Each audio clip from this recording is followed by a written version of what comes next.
মানে কি একটা অবস্থা বলেন তো? ৩ কেজি দুধের মধ্যে ২ কেজি পানি। এই যে স্ক্রিনে যে ছেলেটাকে আপনারা দেখতেছেন, এই ছেলেটা দুধ বিক্রি করতেছে ঢাকার অলি-গলিতে। তার দুধের মধ্যে কোনো ভেজাল নাই, তার দুধের মধ্যে কোনো পানি নাই। সে একজন সাংবাদিকের কাছে এই কথা বলে। সেই সাংবাদিক বলল যে, "তোমার দুধের মধ্যে যদি আমি তোমার ভেজাল পাই, তাহলে কিন্তু তোমার অবস্থা খুবই খারাপ আছে।"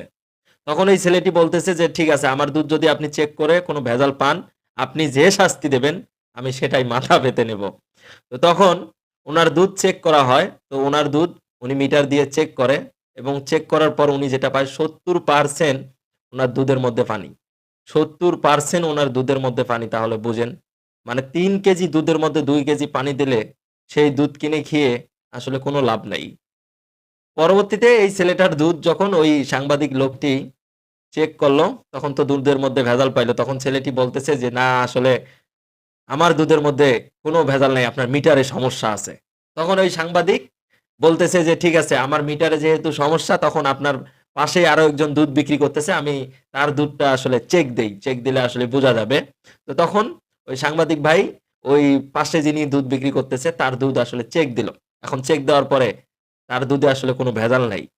মানে ৩০% এর ৩০% ই আছে। তার দুধে কোনো ভেজাল নাই। তো পরবর্তীতে তাকে আবার জিজ্ঞেস করা হয়, "আপনার দুধে কি কোনো ভেজাল আছে? আপনি এখনো শিকার যান। খুব তাড়াতাড়ি শিকার যান।" তখন সে বলতেছে যে, "হ্যাঁ।" ১ম এ বলে ১ কেজি, তারপরে বলে ০.৫ কেজি। মানে এভাবে বলতে, বলতে পরবর্তীতে সে শিকার যায় যে, "হ্যাঁ, আমি ৩ কেজি দুধের মধ্যে ২ কেজি পানি দিয়েছি।" তখন সাংবাদিক ভাই বলে যে, "হ্যাঁ, আপনাকে এখন তো পুলিশে দেব আমরা। কারণ আপনি ৩ কেজি দুধের মধ্যে ২ কেজি পানি মিশাই দিছেন। আর ঢাকা শহরে আপনি এই অলি-গলির ভেতরে আপনি এই দুধ বিক্রি করতেছেন। এগুলো তো মানুষকে ঠকাইতেছেন। এগুলো তো মানুষকে ঠকাইতেছেন।" তো পরবর্তীতে তাকে একটা শাস্তি দেওয়া হয়। সেই শাস্তি হলো তার যে বালতির ভেতরে দুধগুলো ছিল সবগুলো দুধ তার শরীলে আসলে ঢেলে দেওয়া হয় এবং পরবর্তীতে উনি যে ভিডিওটা আপলোড করে সেই ভিডিওটা আসলে Facebook রিমুভ করে দেওয়ার চিন্তা-ভাবনা করে। তবে এটা রিমুভ হয়নি। তো যেকোনোভাবেই ভিডিওটা আমি পাইছি এবং পাওয়ার পরে আমি এই ভিডিওটা এই মানুষটাকে আপনাদের সামনে তুলে ধরেছি। আপনারা যদি কেউ এই ছেলেটাকে চিনে থাকেন তাহলে অবশ্যই, অবশ্যই প্লিজ এই ধরনের প্রতারকের থেকে দূরে থাকবেন। আর এই ধরনের প্রতারকের থেকে দুধ কিনবেন না। দুধ কিনলে আসলে সেই দুধ খাওয়ার পর কোনো উপকারে কোনো কাজে আসবে না। এরা আসলে এই কাজগুলো কেন করে? কারণ ৩ কেজি দুধ কেনার পর যখন ২ কেজি পানি দেয় সেটাতে পরিমাণ দাঁড়ায় ৫ কেজি।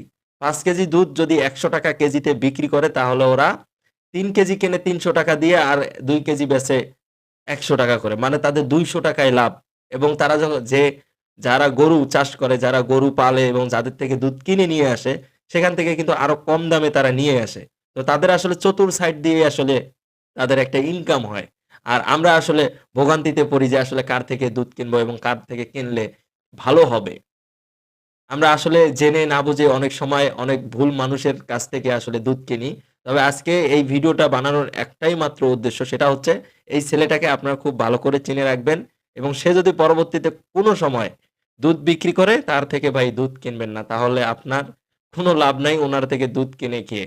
দুধ না খেয়ে ১ বোতল পানি কিনে খাবেন সেটাও উপকারে আসবে, কাজে আসবে। কিন্তু দুধ খেয়ে কোনো কাজে আসবে না।